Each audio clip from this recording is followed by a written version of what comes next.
Continuemos con esta sesión y vamos a basarnos en Hechos capítulo 9, verso 31, que dice: Entonces las iglesias tenían paz por toda Judea, Galilea y Samaria, y eran edificadas andando en el temor del Señor, y se acrecentaban fortalecidas por el Espíritu Santo.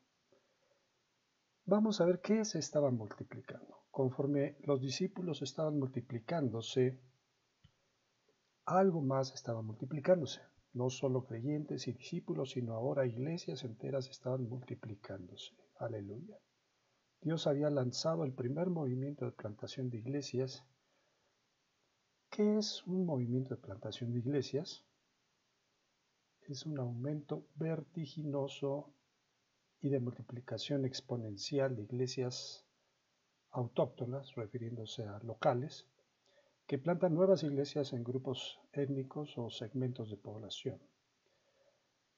Vamos a ver cómo podemos participar en ese movimiento de plantación de iglesias, que es un movimiento del Espíritu Santo. Tenemos que obedecer y debemos hacer lo que Dios diseñó que hagamos. Los discípulos guiaron a otros a Cristo y los discipularon. Los obreros discipulaban a otros nuevos obreros. Los líderes multiplicaban nuevos líderes. Los pastores son mentores y multiplican nuevos pastores.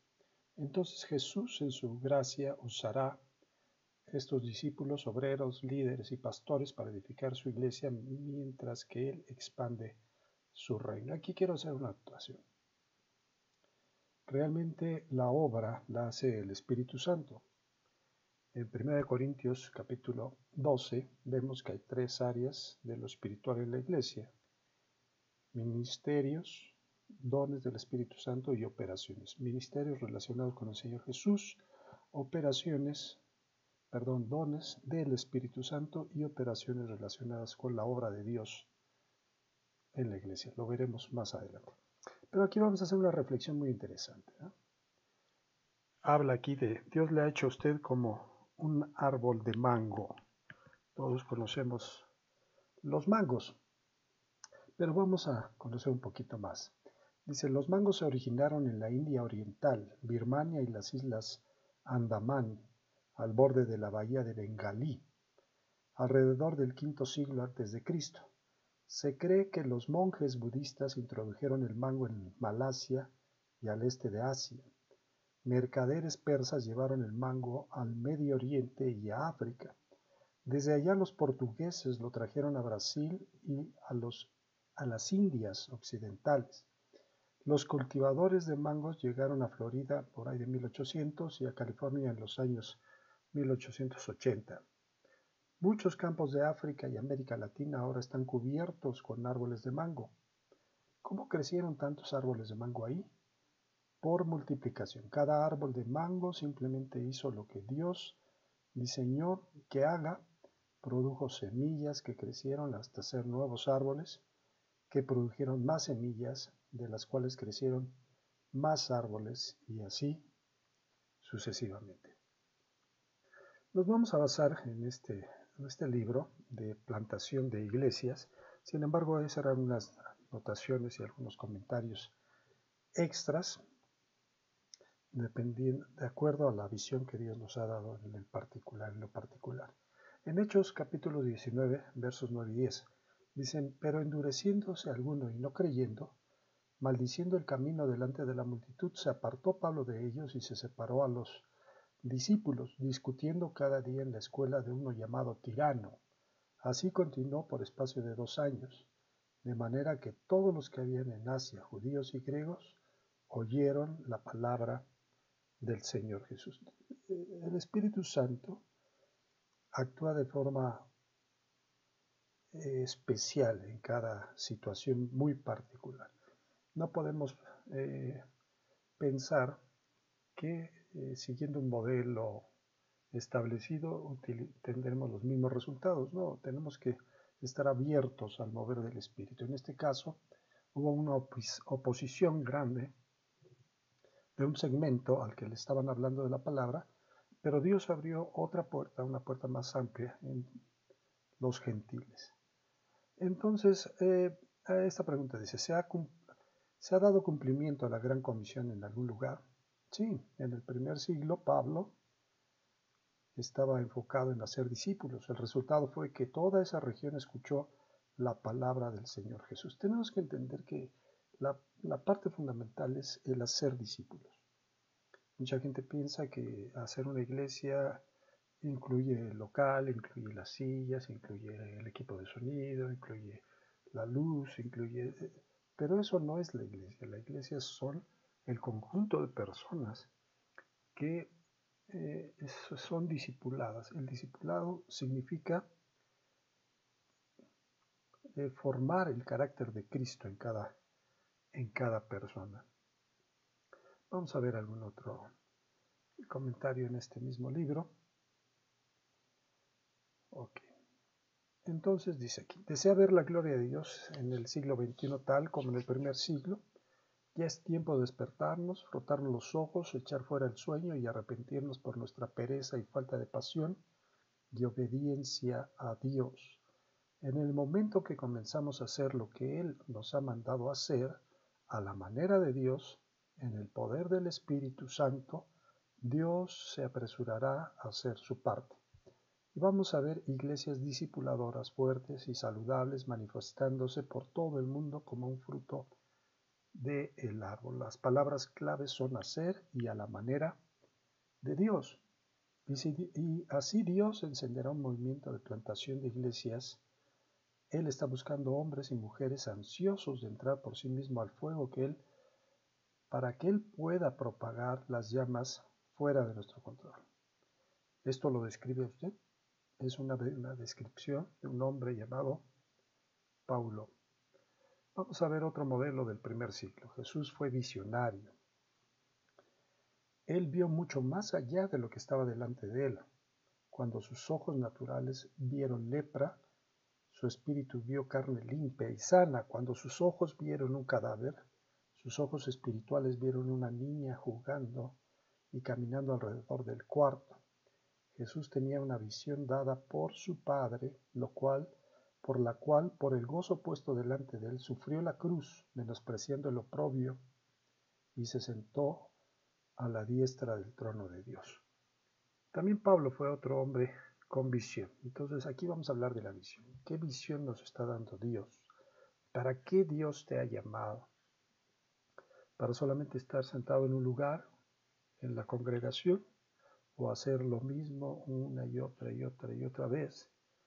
Dice en Hechos 14 del 21 al 28, y después de anunciar el Evangelio en aquella ciudad y de hacer muchos discípulos, volvieron a Listra, a Iconio y a Antioquía, confirmando los ánimos de los discípulos, exhortándoles a que permaneciesen en la fe y diciéndoles, es necesario que a través de muchas tribulaciones entremos en el reino de Dios. Y constituyeron ancianos en cada iglesia.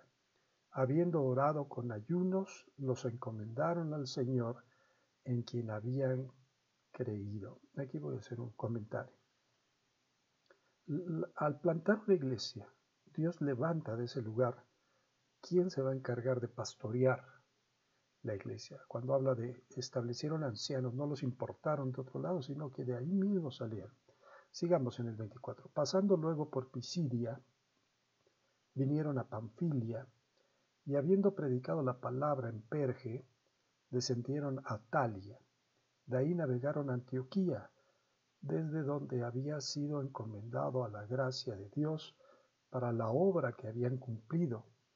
Y habiendo llegado y reunido a la iglesia, refirieron cuán grandes cosas había hecho Dios con ellos y cómo había abierto la puerta de la fe a los gentiles. Y se quedaron allí mucho tiempo con los discípulos. Aquí también tome nota, vamos a hacer un ejercicio. Muchas veces cuando estamos leyendo la palabra y leemos de lugares, de pueblos, de regiones, etc., solamente los leemos y quizás reconocemos las palabras o reconocemos y identificamos el nombre. Pero vamos a hacer un ejercicio. Usted va a buscar un mapa de Asia del tiempo de Pablo y e identifique estos lugares: Listra, Iconio, Antioquía, Pisidia, Panfilia, Perge, Antioquía, y usted va a ver el desplazamiento que ellos tuvieron que hacer para llegar, pasar, regresar por esos lugares y la forma en que Dios estaba conformando a la iglesia. Bueno, miremos el modelo misionero de Pablo. Primero, orar. Pablo oró y enseñó a sus discípulos a orar. Mientras que oraban, Dios les dirigía a nuevos lugares. La base de todo es la oración, comunión con Dios. Evangelizar quiere decir hablar de las nuevas, de las buenas nuevas. Pablo señaló a Jesús compartiendo con todo el mundo las buenas nuevas del reino de los cielos. Recuerde que este proyecto es expandiendo el reino de Dios. Hacer discípulos. Pablo discipuló a los nuevos creyentes, ayudándoles a vivir como seguidores de Jesús, aun cuando eran perseguidos. Note los citas y usted léalas en casa. Congregarse. Pablo congregó a los nuevos creyentes formando nuevas iglesias. No los dejó solos, sino que siempre los congregó en comunidades para que pudieran ayudarse y animarse el uno al otro y establecer un testimonio y presencia duradera de Jesucristo en la comunidad. Después, desarrollar líderes. Pablo nombró y discipuló líderes. Cuando habla de estableció ancianos, usted puede ver ahí en la carta a Tito o la primera carta a Timoteo cuáles eran los requisitos de estos ancianos. Más adelante lo vamos a ver con calma. Él sabía que no podían hacer el trabajo solos, siempre trabajaba en equipo, comenzando con Bernabé. Recuerde que la visión o el modelo bíblico de la iglesia es un modelo que se mueve en equipo. Y eso es muy importante, multiplicar iglesias. La iglesia en Antioquía plantó nuevas iglesias por medio de Pablo y su equipo ministerial. La iglesia de Antioquía es un buen modelo de una iglesia multiplicadora.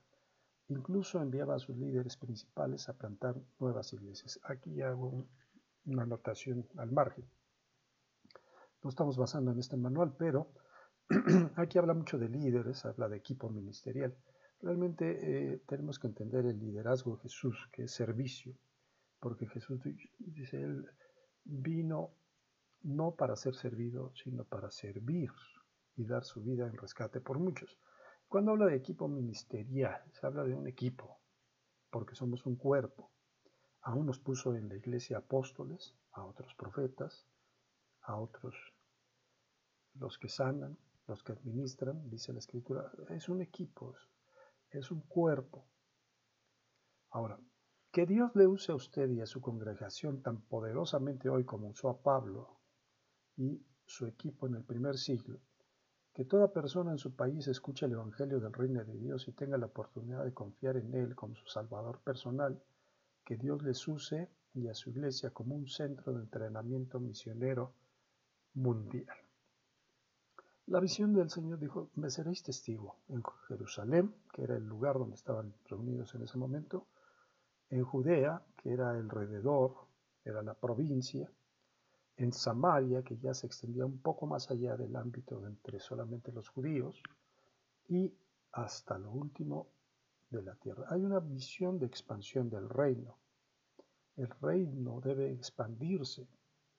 No podemos centrarnos solamente en la iglesia local, debemos de ampliar nuestros horizontes, ver hacia el futuro.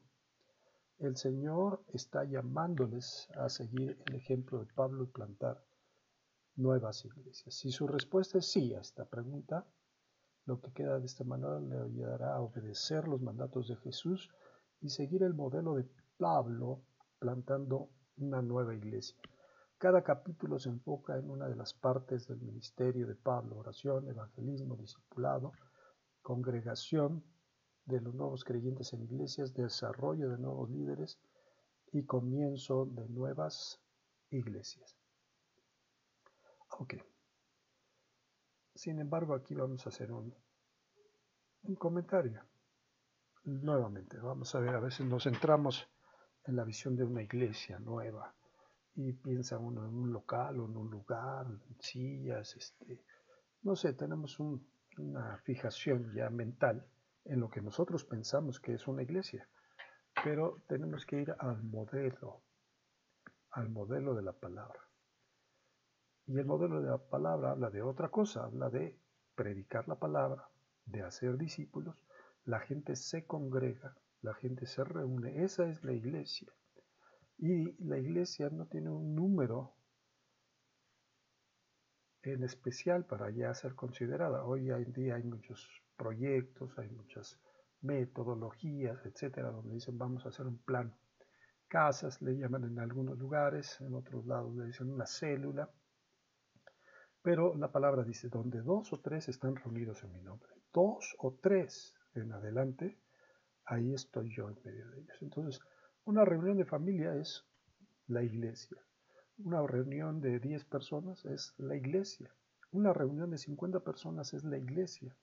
Una reunión de 10.000 personas es la iglesia. Eso tenemos que tener en mente.